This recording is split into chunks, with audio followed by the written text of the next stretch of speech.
Vous savez, je fais un métier très, très étonnant, très original.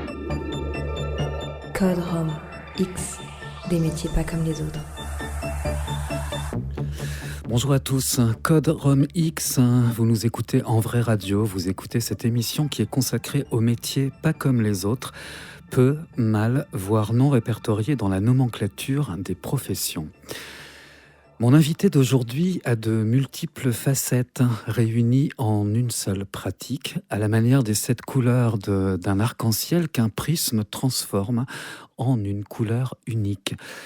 De cette époque troublée où l'ensemble des techniques dépasse allègrement le nombre de cartes d'un tarot de Marseille et se retrouve pêle-mêle sous la dénomination du bien-être, mon invité nous parlera Butoh, Kogido, Nadis, Méridien, mais aussi de danse, de musique ou encore de théâtre. Perception du cœur, de ses couleurs, elle décèle la lumière dans l'étincelle de l'autre.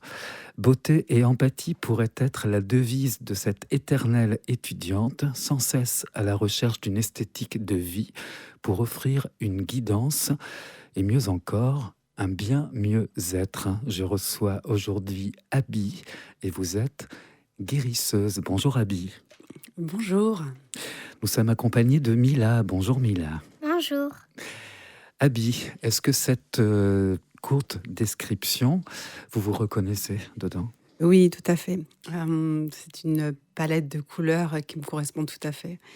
Merci. Merci pour ce très bel résumé. Oui, c'est ça. Alors, de tout ce que je suis. Cette émission, on la prépare, hein, c'est-à-dire Oui. que régulièrement, traditionnellement, en tout cas, je rencontre mon invité et pendant une petite heure, on échange. Enfin, j'écoute beaucoup, je prends beaucoup de notes et c'est un peu le résultat de tout ce qu'on a pu s'échanger il y a quelques semaines maintenant. Tout à fait. Est-ce qu'il y a des termes qui que vous avez retenus dans cette présentation ? On parlait de couleurs. Ah oui, de couleurs. Et puis, ça me fait penser à une citation de Théodore Monod qui dit comme toutes les couleurs sur la palette d'un peintre,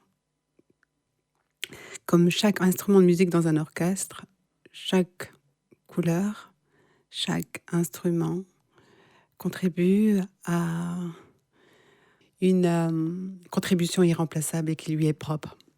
Contribution irremplaçable qui lui est propre. Oui. C'est l'harmonie un peu tout ça alors ? Oui, c'est une harmonie.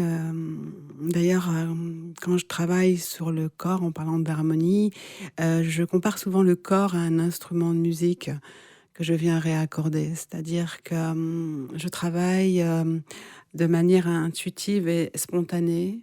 Je viens de manière très délicate, en douceur, sur les corps des personnes qui viennent me voir. Et à ce moment-là, je tapote, je cherche à réaccorder.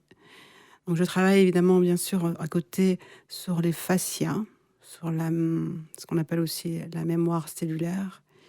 Et ce travail, je le fais souvent les yeux fermés, très très souvent, pour entrer en connexion avec ce corps. Et c'est à ce moment-là où j'entends la musique du corps qui vient en résonance avec ma propre vibration, c'est-à-dire j'entends la vibration de la personne qui vient me voir et je viens la recadrer, la reposer, la réaccorder, oui, tout à fait. Ouais.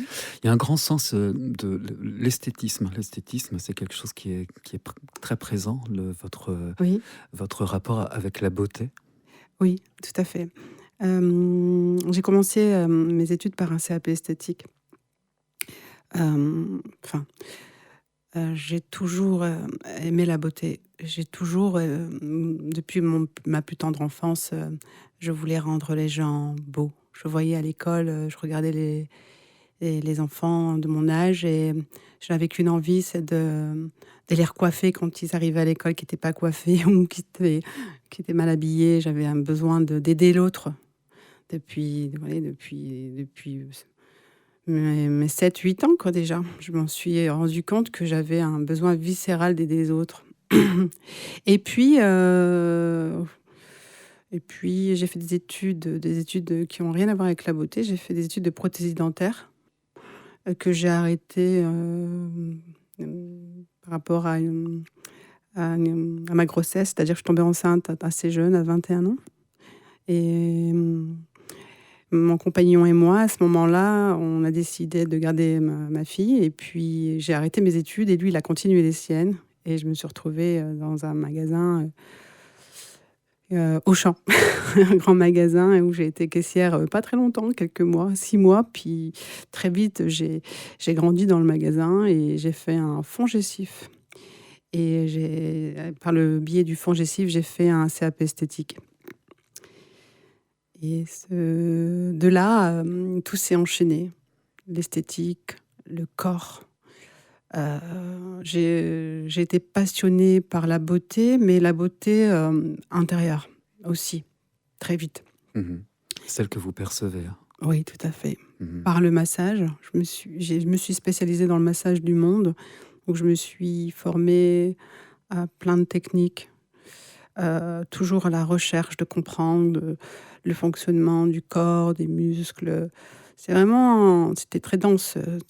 Toutes ces années m'ont appris énormément de choses, mais aussi m'ont permis aujourd'hui d'être tout ce que je suis. C'est-à-dire que ça n'a pas été facile, mais aujourd'hui, j'en ressors extrêmement grandie de toutes ces formations, de toutes ces rencontres, justement de multiples visages et de multiples voyages, de nationalités, pareil, multipotes.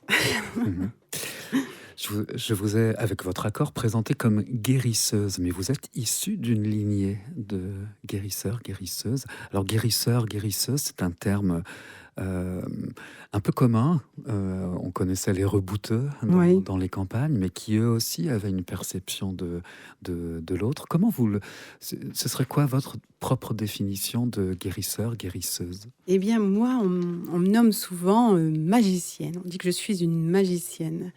Et je me compare maintenant aussi avec un mot que je ne connaissais pas, que je trouve très joli aussi, thaumaturge. Thaumaturge. Qui fait des miracles. Oui, je fais des miracles. Alors aujourd'hui, j'arrive à le dire haut et fort, parce que c'est assez prétentieux de dire qu'on fait des miracles. Hein. Mais oui, je fais des miracles. C'est-à-dire que le miracle, on en fait tous les jours. Déjà, de pouvoir mettre le sourire sur le visage de quelqu'un juste après une consultation, c'est énorme. De pouvoir redonner confiance aux gens qui viennent me voir. Mais pas que je fais des miracles. J'arrive à rentrer dans l'âme des gens. Je rentre dans l'âme des gens, et à ce moment-là, quand je suis dans l'âme, je suis dans toute la noirceur souvent, dans l'ombre des émotions négatives des gens. Et à ce moment-là, je viens extraire en fait ces émotions qui sont comme des miasmes. On peut les appeler aussi des araignées, ou on peut les appeler... Et je viens les extraire, mais de manière théâtrale également. C'est-à-dire que c'est là où le buto intervient. Je viens extraire et par des mouvements, par la gestuelle, et assez caricaturée, cette expression de cette émotion qui est enfouie et bloquée. Je viens l'extraire de cette manière. J'utilise également la musique qui vient m'aider, qui permet aussi à la patiente de rentrer comme dans une forme de transe, en tout cas de pouvoir laisser le passage justement à mon énergie, et de laisser place à justement cette nouvelle énergie que je viens réinstaurer par le biais de mes mains. Donc, oui, donc je suis énergéticienne aussi. et voilà. Danse, musique et théâtre, donc il y a une partie très artistique dans votre pratique. Est-ce que c'est ce qui vous différencie des autres praticiens, praticiennes? Dans l'introduction, je parlais du bien-être d'une manière très très générale. Il y a énormément maintenant d'enseignes où apparaît justement le terme bien-être. Oui. Votre différence à vous, c'est ça? C'est cette partie c'est la danse. Musico-danse Oui, théâtrale? tout à fait. En fait, je viens faire danser les gens sur la table de massage avec moi. Dans le sens où quand la musique arrive, je choisis aussi la musique par rapport, si ça peut être du piano, ça peut être du violon, ça peut être une voix. C'est par rapport à la personne, oui. à votre ressenti? Ouais. À mon ressenti et puis aussi à comment se sent, enfin, les instruments de musique que pourrait éventuellement aimer telle ou telle personne. Il faut faire très attention parce que la musique peut faire aussi surgir des souvenirs qu'on n'a pas envie parfois de. Ça peut être surprenant. Ça peut nous emmener dans le passé et ça peut faire aussi très mal. Donc je suis très très vigilante avec la musique. Mais oui, tout à fait, la musique me porte et je fais danser les gens d'une manière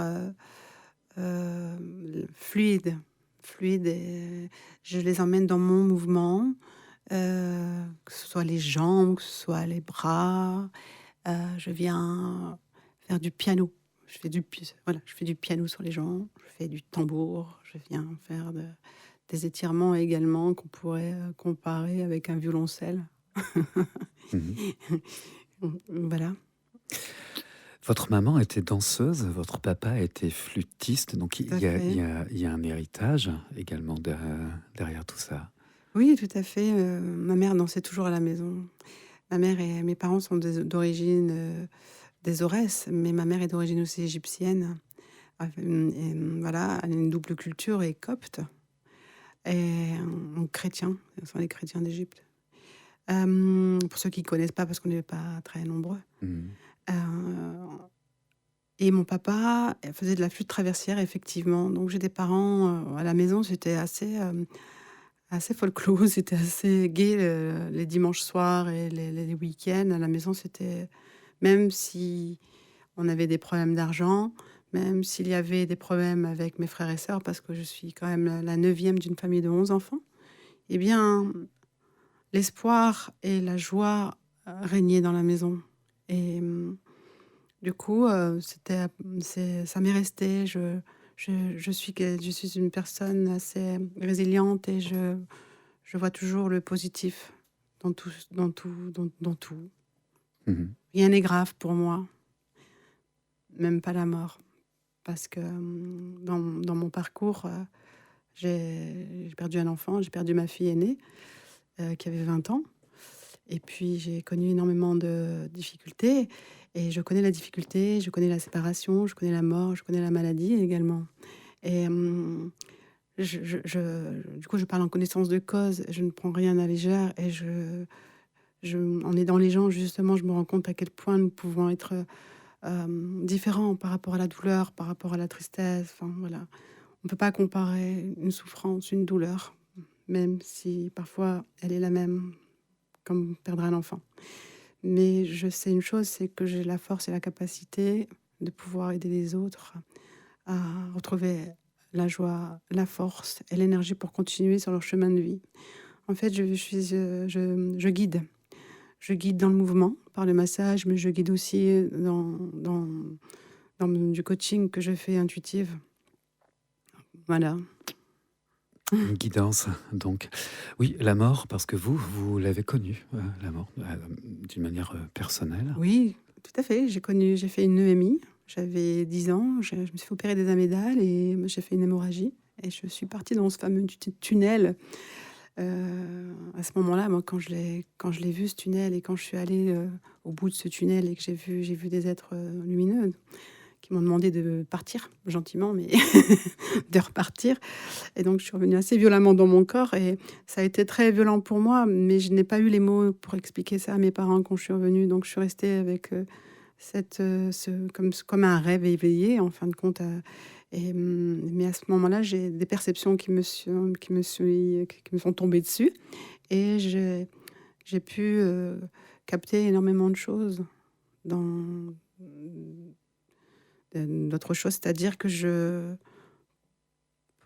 pour être, essayer de faire simple, c'est que j'étais en connexion avec le tout, c'est-à-dire avec les mouches, les coccinelles, les oiseaux, avec la terre, avec les arbres, et tout était en connexion, tout est un en fait, et que nous avons une reliance tous ensemble, nous sommes tous reliés. Et ça, je le sais depuis que j'ai fait cette EMI. Et c'est peut-être de là que cet amour que j'ai de l'autre est né également, des autres. Et voilà. Et du coup, j'ai cette force. Cette force, c'est ce que j'essaye d'aller chercher justement quand je viens dans le corps des gens. Je viens chercher, réanimer l'étincelle qui leur appartient à tous, qui est parfois noyée par la tristesse. Donc moi, je viens réallumer cette flamme. Voilà. Mhm. Réaccorder l'âme, en quelque sorte, comme Oui. on l'évoquait tout à l'heure. Tout à fait. Qu'est-ce que les personnes qui viennent à votre rencontre vous demandent, à moins qu'elles ne demandent rien et qu'elles se livrent à vous-même? Il y a deux possibilités. Il y a des personnes qui viennent juste pour un soin du visage avec moi ou un kobido, ce fameux kobido, ce modelage différent en japonais que je fais déjà depuis moi 2012. Alors aujourd'hui, il est hyper à la mode, on en entend partout parler, et puis voilà.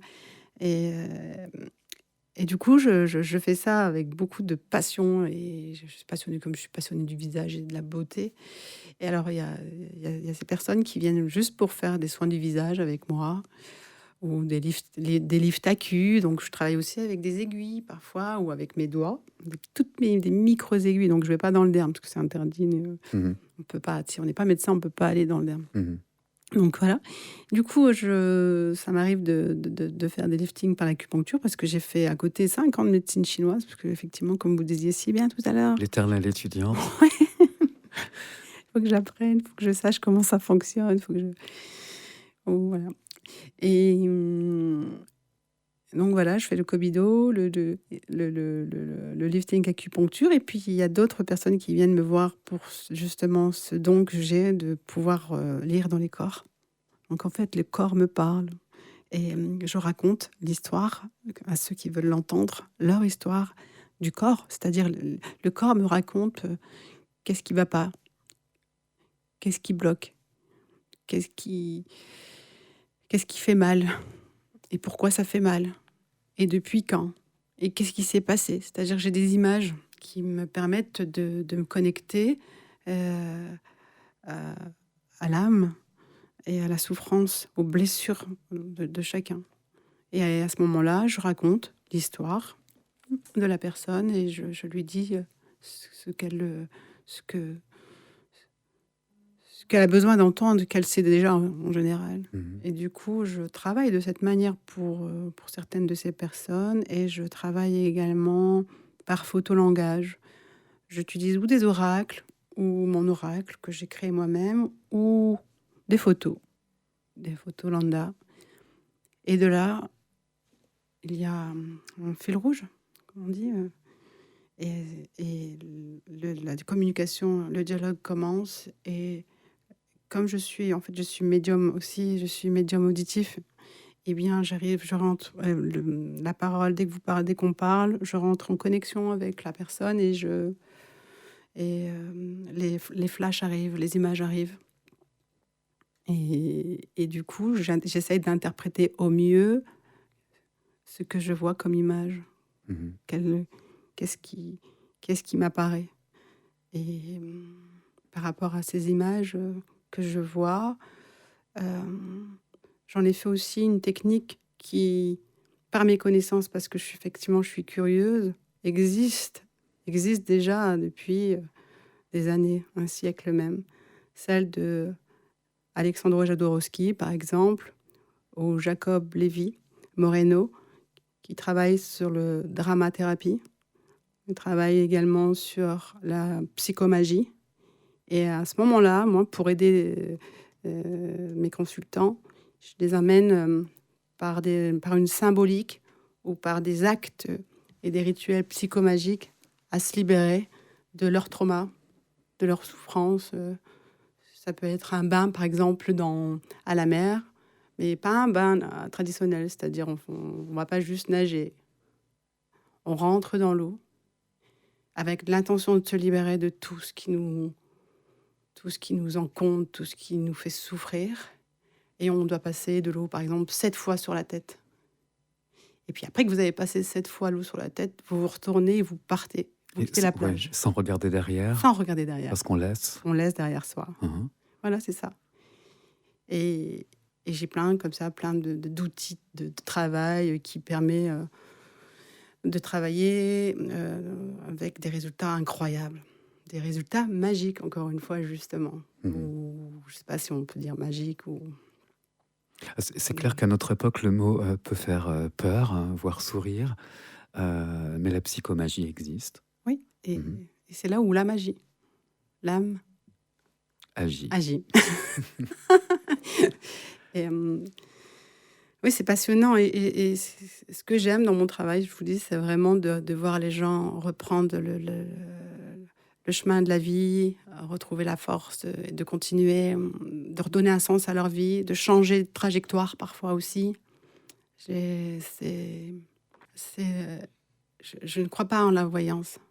Je crois en l'humain et je crois au libre arbitre. Et je crois que nous sommes capables à chaque moment, de changer sa trajectoire. C'est ça que je crois en nous. Mila, elle en parle très bien, ta maman, de son métier. Oui. Qu'est-ce que tu pourrais nous en dire de tout ce que tu viens d'écouter? Moi, je trouve qu'elle a bien expliqué. Parce que c'est vrai qu'elle aime pas les trucs trop forts. Enfin, qu'elle préfère se détendre que par exemple, d'être sur un truc. Par exemple, quand elle travaillait à Auchan avant, moi, je trouve que c'était trop bruyant, trop des trucs comme ça. Et que là, maintenant, elle fait des trucs plus calmes et que c'est mieux. Et en musique? La musique, elle fait plus de la musique avec de la voix que de la musique avec des instruments. Par exemple,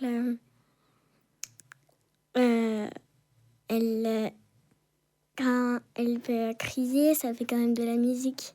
Même si elle crie, ça fait de la musique. Alors Oui. ça, c'est intéressant. Faut faire de la radio. Ouais. Ouais, je pense.